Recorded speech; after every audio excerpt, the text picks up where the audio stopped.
Hello there, kembali lagi bersama gue Sang Padawan di Ngulik Star Wars. Kali ini kita bakal bahas anime antologi series Star Wars Visions. Gak seperti breakdown biasanya di mana kita bakal merecap alur ceritanya. Di video ini pertama-tama gue hanya akan membedah easter eggs dan reference di setiap episodenya, lalu mereviewnya. Pembahasan ini akan berisi spoiler, so spoiler warning. Sebelum itu, as always, like, share, and subscribe agar video-video dari channel ini bisa mendapat rekomendasi dan algoritma dari YouTube. Dengan begitu kalian juga akan membantu video ini tersebar dan membuat fandom Star Wars di Indonesia semakin berkembang. Cek video lainnya, follow juga Sang Padawan di media-media lain. Koko kara tanoshimi ga haji marimasu.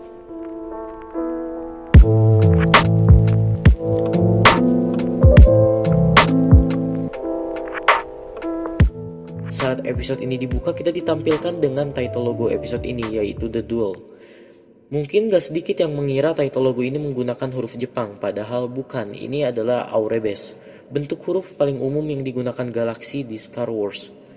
Para bandit memiliki tampilan yang menjadi kombinasi antara kostum samurai Jepang dengan Stormtrooper. Para bounty hunter pelindung desa memiliki tampilan yang familiar dengan tampilan makhluk-makhluk di Star Wars. Ada droid seri RA7, Tusken Raider alias Sand People, Trandosan, Sulustan, Gran, dan Banta. Lightsaber payung yang dipakai karakter Sith Bandit Leader di sini membuat dia memiliki kemampuan untuk terbang, sama halnya seperti yang dilakukan para Inquisitor dengan double-bladed spinning lightsaber mereka. Saat Ronin dan Bandit Leader mulai berhadapan, di background terlihat poster New Hope terpampang di billboard salah satu bangunan desa. Untuk episode ini terasa vibe dari film-film samurai Akira Kurosawa, yang memang filmnya sendiri menjadi salah satu dari banyaknya inspirasi George Lucas dalam membuat Star Wars original. Di sini terlihat Ronin memiliki sejumlah kyber kristal berwarna merah yang ia simpan. Ronin sendiri digambarkan sebagai sosok anti-hero atau kita sebut aja Dark Jedi, di mana dia kelihatannya menggunakan kekuatan gelap Force tapi tidak mengikuti kode Sith. Dari mana lagi dia mendapat banyak kyber kristal? Kemungkinan besar dia mendapatkannya dari Sith-Sith yang dia bunuh. Khusus untuk episode ini, kisah Ronin dan droidnya akan berlanjut lewat buku novel Star Wars Ronin yang akan dirilis Oktober. Sebelum menjadi vokalis untuk band Star Waver, Jay adalah seorang Jedi Padawan yang bersembunyi dan meninggalkan medan tempur perang clone, atau lebih tepatnya melarikan diri dan survive dari Order 66. Basis dari Star Waver yaitu Jay adalah seorang Hutt yang menolak untuk meneruskan bisnis kriminal keluarga Hutt. Karena itu, Boba Fett pun hadir sebagai bounty hunter suruhan Jabba untuk menangkap Jay. Ada Boba, tentu Boba juga membawa pesawatnya yang adalah Slave One. Saat kabur dari kejaran Boba, kru Star Waver melewati kota yang terlihat seperti bangunan Cloud City yang berada di Bespin. Saat Jay berhasil ditangkap dan dibawa masuk ke Slave One, scene ini menjadi callback dari scene saat Boba membawa Carbonite Han di The Empire Strikes Back. Setelah penangkapan Jay, Star Waver tampil di sirkuit balap Mos Espa, tempat yang sama saat Anakin di The Phantom Menace ikut serta dalam lomba pod racing. Di sirkuit Mos Espa hadir juga Jabba the Hutt, tangan kanannya Bib Fortuna, serta para anak buah dan penjaga Gamorreannya. Hal yang sama saat lomba pod racing Anakin berlangsung di The Phantom Menace. Di panggung tempat Star Waver tampil, terdapat sebuah menara tinggi yang terlihat seperti menara tinggi tempat ditahannya Anakin, Padme, dan Obi-Wan di Geonosis di Attack of the Clones. Saat Star Waver sedang tampil, kita melihat anak-anak yang menonton mereka live di layar yang sama dengan layar yang digunakan Shmi Skywalker untuk menonton anaknya Anakin saat balapan. Di kantina kita pun bisa melihat band kantina melihat live konser Star Waver di hologram. Kita bisa melihat gubuk Obi-Wan yang kelihatannya dia juga menonton konser Star Waver, kalau memang timelinenya berlangsung setelah Clone Wars dan di sekitar timeline A New Hope. Para penari Istana Jabba juga bisa kita lihat hadir di Mos Espa. Episode ini mengambil latar timeline setelah Rey mengalahkan Palpatine dan Final Order di The Rise of Skywalker, di mana di episode ini kita diperlihatkan dengan asal-usul karakter Kare dan M, yang dalam penciptaan mereka kita bisa melihat para Sith kultis yang terlihat seperti para pemuja Palpatine yang kita lihat di The Rise of Skywalker. The twins Kare dan M hidup di senjata kembar bernama Gemini-class Star Destroyer yang dibuat dari dua Star Destroyer dengan hypercannon di tengahnya. Seperti halnya Death Star dan Starkiller Base, Gemini-class Star Destroyer juga memiliki tujuan sebagai senjata penghancur planet dan dengan energi inti yang berasal dari Kyber Crystal, di mana Kyber Crystal menjadi konflik sentral The Twins. Saat M menyadari Kare mengambil kyber kristal dari daya inti, kita diperlihatkan dengan shots kursi Kare yang kosong, di mana shots ini mengingatkan kita dengan kursi yang diduduki Palpatine di Return of the Jedi. Para karakter di episode ini menjadi homage atau penghormatan bagi karakter Star Wars familiar. Kare dengan armornya seperti Kylo Ren, Kare sisi terang seperti Luke, R2 seperti R2-D2, M dengan armornya seperti Darth Vader, dan B20N seperti C-3PO atau 000 dari seri komik Dr. Aphra. Di hanggar kapal di dalam Star Destroyer kita bisa melihat berbagai starfighter familiar seperti TIE Fighters, TIE Bomber, TIE Interceptors, adapun A-Wing, B-Wing, V-Wing, X-Wing, Y-Wing, serta Jedi Interceptors. Saat M bertanya kemana Kare akan membawa kyber kristalnya, Kare pun menjawab dia akan membawa kristalnya ke galaksi yang amat jauh. Tentu ini referensinya ke galaksi far far away. Saat Kare dan M duel, M menggunakan kyber kristal pada armornya sehingga dia memiliki 4 tangan cybernetic tambahan. Coba kalau duel menangan M atau Grievous. Selain 4 tangan cybernetic, saat duel M menggunakan lightsaber yang bentuknya berubah layaknya light whip. Sebelum mengalahkan M, R2 berkata lalu diikuti oleh Kare, "There is no try, only do." Kalimat ini serupa seperti yang dikatakan Yoda di The Empire Strikes Back. Do or do not, there is no try. Di ending, Kare membelah Gemini Class Star Destroyer dengan menggunakan lightsabernya sembari menaiki X-Wing. Ini persis sama seperti Holdo maneuver yang dilakukan di The Last Jedi. Episode ini pun berakhir dengan scene Kare dan R2 yang memandangi matahari kembar Tatooine, seperti yang dilakukan Luke di A New Hope, Uncle Owen dan Aunt Beru di Revenge of the Sith, dan Rey di The Rise of Skywalker. Karakter Haru memiliki gaya rambut yang mengingatkan kita dengan tanduk yang dimiliki para spesies Iktochi. Di sini Izuma dan anak buahnya memiliki kapal yang terlihat seperti Millennium Falcon, atau memang itu Millennium Falcon. F membunuh Izuma menggunakan lightsabernya dengan tebasan yang sangat cepat dari jarak yang cukup jauh. Memang mungkin dia menjadi cepat karena sepatunya, tapi gue jadi teringat force speed yang dilakukan Obi-Wan dan Qui-Gon di The Phantom Menace, di mana konsep kekuatan force yang bisa menambah kecepatan Jedi ini sudah tidak dipakai lagi. Di ending episode ini, karakter F meninggalkan planet menggunakan Z-96 Headhunter Starfighter, yang adalah varian lain dari Z-96 yang biasa dipakai oleh para klon. Sama seperti The Twins, episode ini juga mengambil latar timeline setelah The Rise of Skywalker. Bahkan mungkin lebih jauh dari timeline The Twins, di mana di sini Jedi sudah punah. Diceritakan para Jedi sudah hampir sepenuhnya punah. Yang lalu hadirlah seseorang bernama Juro yang ingin menyatukan Jedi kembali. Ini mengingatkan gue dengan Sith di The Phantom Menace, di mana Sith berusaha kembali lagi eksis setelah Sith sudah punah di galaksi. Di episode ini kita diperlihatkan dengan lightsaber yang dibuat oleh seorang lightsaber smith, di mana lightsaber ini menyesuaikan ukuran dan warnanya sesuai kepribadian penggunanya. Sebenarnya konsep lightsaber ini sebelumnya sudah pernah diterapkan di adaptasi komik Return of the Jedi, di mana lightsaber Luke berubah dari hijau menjadi merah saat dinyalakan oleh Darth Vader. Konsep lightsaber ini pun ditinggalkan di canon, tapi syukurlah Visions menggunakan kembali konsep ini, meskipun bukan canon juga. Saat menaiki speeder dan memakai helm, karakter Kara memiliki tampilan yang sama seperti para rebel yang berada di Endor di Return of the Jedi, khususnya Leia. Kara yang menaiki speeder juga mengingatkan kita dengan Maul yang menaiki speeder di The Phantom Menace. Bisa kita dengar karakter Kara memiliki theme yang sama seperti theme-nya Rey. Karakter Juro the Margrave mempunyai simbol yang mengingatkan kita dengan simbol fulcrum milik Ahsoka. Mungkin beda tapi serupa. Di saat Kara dan Homen saling menahan lightsaber mereka, lightsaber Kara berubah menjadi hijau dan yang Homen berubah dari merah menjadi ungu. Ungu sendiri menggambarkan konflik pada diri Homen, apakah dia benar-benar jatuh ke dark side atau memilih light side. Pada akhirnya Homen pun sadar dan berhasil kembali dibawa ke sisi terang. Setelah menjatuhkan Rodin ke kyber kristal besar yang terletak di bawah kuil aerial Jedi, episode ini berakhir dengan kuil yang memancarkan cahaya dari kyber kristal yang tertanam. Ini sendiri melambangkan bahwa Jedi beserta lightsabernya telah kembali ke galaksi setelah sekian lama hiatus. Karakter utama episode ini yaitu T-0B1 memiliki nama yang mereferensikan Obi-Wan, T-Obi-Wan, Obi-Wan. T-0B1 bukan droid Jedi pertama yang diperkenalkan Star Wars, karena sebelumnya ada R5-D4 alias Skippy the Jedi droid, walaupun R5-D4 ini non-canon, bukan Legends atau canon. Setelah T-0B1, Star Wars akan memperkenalkan lagi karakter droid Jedi bernama G3DI yang akan hadir di game Star Wars Hunters, di mana kabarnya ini bakal canon. Di basement tempat T-0B1 dan Profesor Mitaka terlihat ukiran yang menggambar berbagai hal-hal familiar di Star Wars, seperti kuil Jedi, berbagai Starfighter, Imperial Walkers, Wampa, bahkan sampai ukiran karakter yang terlihat seperti Luke, Obi-Wan, dan General Grievous. Adapun ukiran yang terlihat seperti ukiran peta atau orbit, di mana hal ini sudah familiar di game Jedi Fallen Order dan logo dari series live action Ahsoka. Karena Empire mengetahui kehadiran Profesor Mitaka dan T-0B1, Mitaka pun menyembunyikan T-0B1, seperti yang dilakukan Galen Erso pada anaknya Jyn Erso di Rogue One.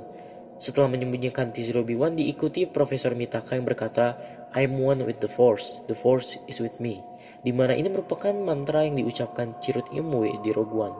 Setelah Inquisitor membunuh Mitaka, kita bisa melihat shots yang seperti menjadi callback ke scene saat Luke tahu Empire telah membunuh paman dan bibinya di A New Hope.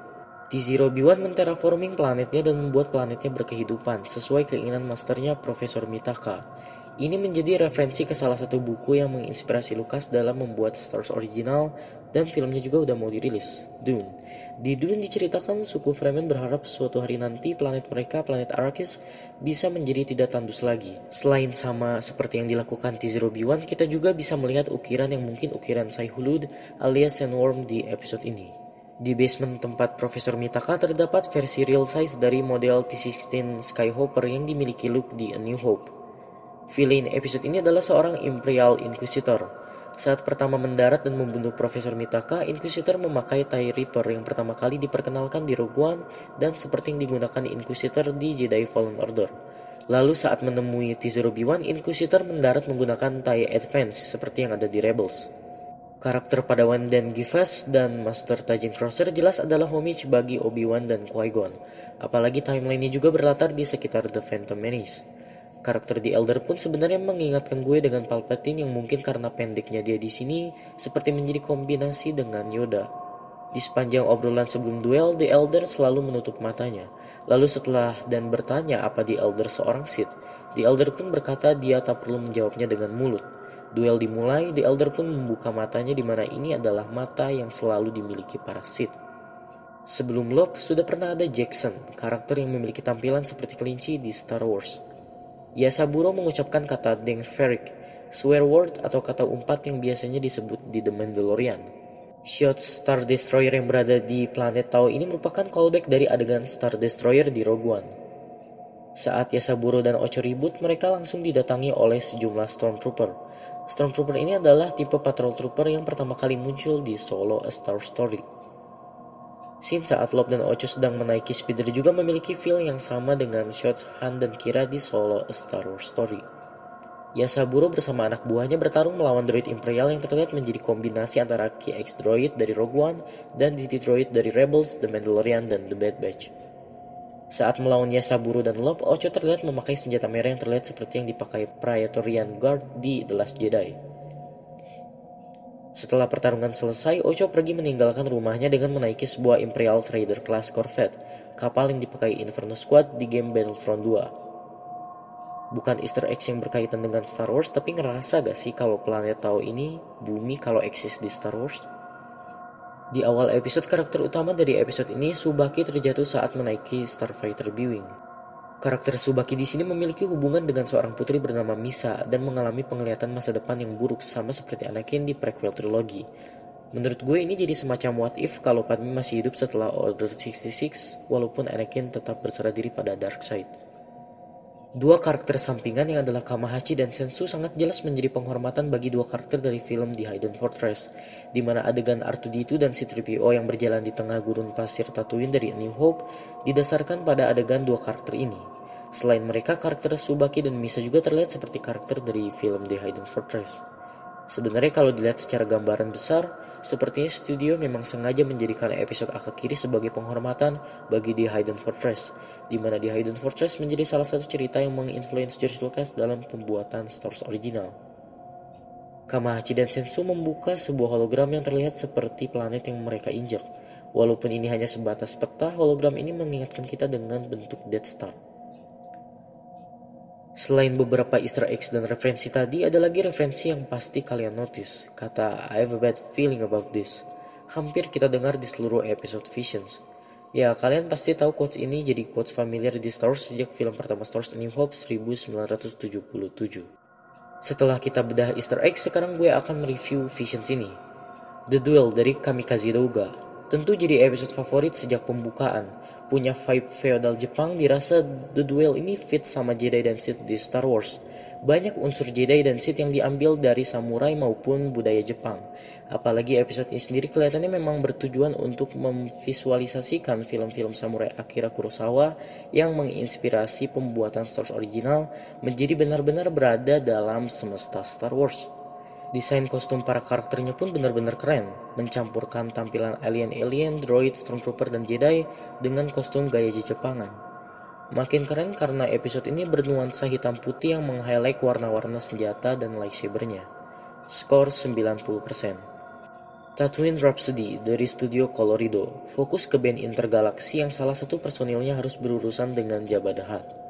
Agak aneh sih konsepnya, gak ada perang atau politik galaksi, dan pasti gak semua fans Star Wars menikmati episode ini. Tapi seneng lihat perspektif lain dari galaksi Star Wars di episode ini, dimana sejujurnya gue memang pengen ada film atau series yang berfokus ke kehidupan biasa selain Jedi, Sith, perang, dan politik di Star Wars. Walaupun sebenarnya episode ini punya cerita yang ringan, tapi terlalu cepat berjalan. Skor 75%. The Twins dari Trigger. Bertimeline setelah Rey mengalahkan Palpatine dan meruntuhkan Final Order, sisa-sisa dari Sith Cultists pun menciptakan dua anak kembar yang bertujuan untuk menjadi ancaman kembali untuk Republik. Ya, kedengarannya ini terasa terulang kembali, tapi sebenarnya episode ini punya konsep yang menarik, layaknya menonton duel Luke versus Leia. Action scene-nya membeludak bahkan terlalu epic sampai-sampai di luar hukum alam Star Wars sendiri, yang dimana bisa dibilang itu kekurangan dari episode ini. Tapi kalau kalian nonton episode ini tanpa 100% logik, kayaknya kalian bakal bisa menikmati keseruan episode ini. Skor 82%. The Village Bride dari Kinema Citrus punya visual yang memukau dan scoring yang indah. Cara The Village Bride mempresentasikan The Force juga cukup unik. Skor 82%. The Next Jedi dari Production IG. Jadi episode favorit selain The Duel, The Twins, dan The Village Bride. Yang membuat episode ini menarik adalah setting dan konsepnya. Timeline-nya berlatar jauh setelah Jedi yang sudah punah. Ini seperti kejadian yang sama di The Phantom Menace di mana Sith yang sudah punah berusaha untuk kembali dan memimpin galaksi. Nah, bedanya di The Next Jedi, Jedi lah yang berada di posisi itu.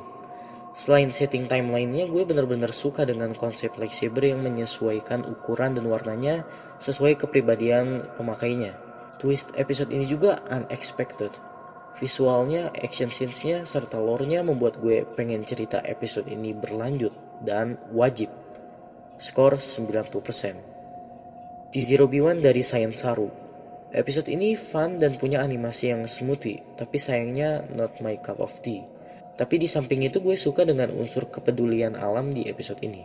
Skor 70%. The Elder dari Trigger. Walaupun punya animasi yang sama indahnya dengan The Twins dan The Next Jedi, episode ini dirasa terlalu template dan jadi retelling dari The Phantom Menace dalam bentuk anime. Tapi sekali lagi visual dan atmosfernya jadi penyelamat episode ini. Skor 80%. Love and Ocho dari Genos Studio. Visualnya tidak kalah menarik dengan episode lainnya. Gue menikmati episode ini dengan fokusnya pada dinamika keluarga, di mana keluarga memang menjadi unsur penting di Star Wars. Tapi menurut gue kekurangan dari episode ini adalah resolusinya yang dirasa masih menggantung, alias cliffhanger. Skor 80%. Akakiri dari Science Saru. Sayang episode ini punya durasi yang terlalu pendek, sampai kita pun gak banyak dikasih build up dan driving cerita yang bagus. Gue juga kurang suka dengan animasi yang terlalu bergaya kartun daripada anime. Ekspektasinya episode ini bakal punya cerita yang heartwarming karena cerita yang berfokus pada kisah romansa Jedi dan Putri. Tapi ternyata malah terasa kosong. Gak ada chemistry antara dua karakternya dan bahkan scoringnya pun gak memberi emosional sama sekali. Walaupun berakhir tragis, seharusnya sih episode ini bisa lebih emosional lagi. Di samping betapa buruknya episode ini, menarik melihat episode ini yang benar-benar seperti membayar hutang Star Wars pada The Hidden Fortress Akira Kurosawa yang telah menginspirasi Star Wars original. Skor 70%. Pada akhirnya Star Wars Visions tergantung pada selera karena setiap episodenya punya stylenya sendiri-sendiri. Untuk sang Padawan, Visions sendiri jadi angin segar karena Visions jadi konten yang paling berbeda, unik dan berani dari Star Wars sejauh ini. Meski banyak hal-hal yang gak make sense sebagai Star Wars, tak banyak juga hal-hal baru dari Visions yang menjadikan Visions kreatif dan punya ciri khasnya sendiri. Seperti konsep lightsaber yang berbeda, timeline episode yang berlatar di timeline yang belum pernah dieksplorasi seperti timeline The Twins dan The Ninth Jedi, dan juga episode T-0B1 yang mengangkat tema alam, di mana unsur ini tidak terlalu di-highlight di Star Wars.